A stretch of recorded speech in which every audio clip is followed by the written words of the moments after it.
Hey, welcome to the show. Today is October 24th, 2017.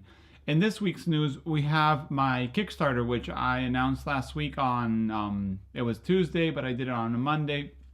But I reached the goal in 2 days, so I'm extremely happy.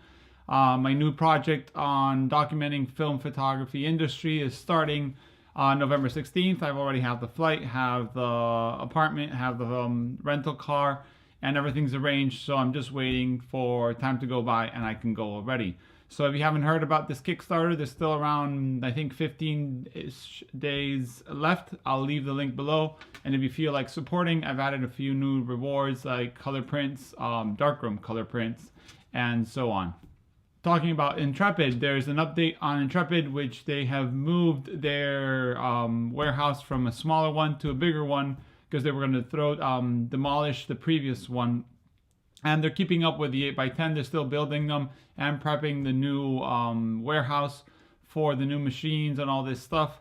And I will be documenting all of that soon, so you'll get more updates. But there's an update on their Kickstarter campaign for the 8x10, which I left the link down below. Also, last week I announced that CatLABS was kind of like hinting some work with Deardorff. I can confirm this week that CatLABS is offering now spare parts for Deardorff, and there's some other news that will be coming later on, but I can't confirm any information yet. So if you're a future Deardorff user or you have one now that needs repairing, CatLABS is the place to go right now. Also, Leica has announced a new 90mm Thambar. It's an old remake of the 90mm Thambar that was made in 1935-ish, I think I read. It's kind of a soft focus, 90mm. It gives like a special glow to, you know, the unfocused parts of the image. It kind of looks like a blur. Some people have been very critical about it or criticized it a lot. The price point is also beyond the normal user. But Leica, as we all know, has been pricing things, you know, for over the average film photographer, digital photographer. So if you're into classic retro looking lenses, you can check the announcement down below. Also, we have bad news from Fuji. Earlier this year, I announced they had said that Acros was going to be discontinued in 4x5 and 8x10.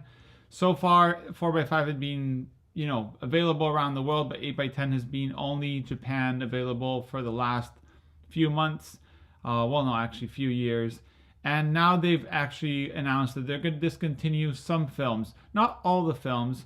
What they're going to do mostly is discontinue some packs and sell them as individuals. So, for example, a 5-pack roll of slide film will now be a 1 roll of slide film. So they're going to smaller quantities, as maybe some people can't commit to buy 5 packs and they can sell individuals. But it kind of sounds like the beginning of the end with Fuji and Certain Emulsions, because it's been the trend lately.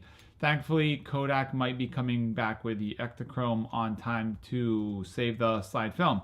And news about Kodak has been very slow after their Super 8. And I found a link the other day to subscribe to an emailing list for the Kodak Super 8 news. I'm feeling that they have the Ektachrome, the Super 8, and the lab part of the developing for the Super 8 all waiting to be launched at the same time. That's the only reason I can understand they've slowed down the launch of the Super 8 camera, is waiting for the film and the labs to be ready. They've opened a lab in Pinewood Studios in the UK. They've opened a lab in New York and some others around the world. So yeah, Kodak will be coming, and if you want to keep updated, I'll leave the link below so you can subscribe to the email listing for that Super 8 camera. Also, I found this morning, how would I say it? Open source 4x5 camera. And if you don't know what open source, it usually means something that someone designs and leaves free for people to download, modify, and use, but not to sell. So this is called an Utopia 4x5 camera. I leave the link for the website. It's in Spanish, but the files are there.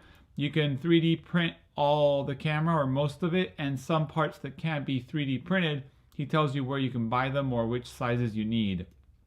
So I think this is pretty cool, considering 4x5 is becoming more popular with people like Intrepid, the Italian camera, the Bulldog camera. Now we have the Utopia, which is open source 4x5 camera. You can modify it to your liking and make it for yourself.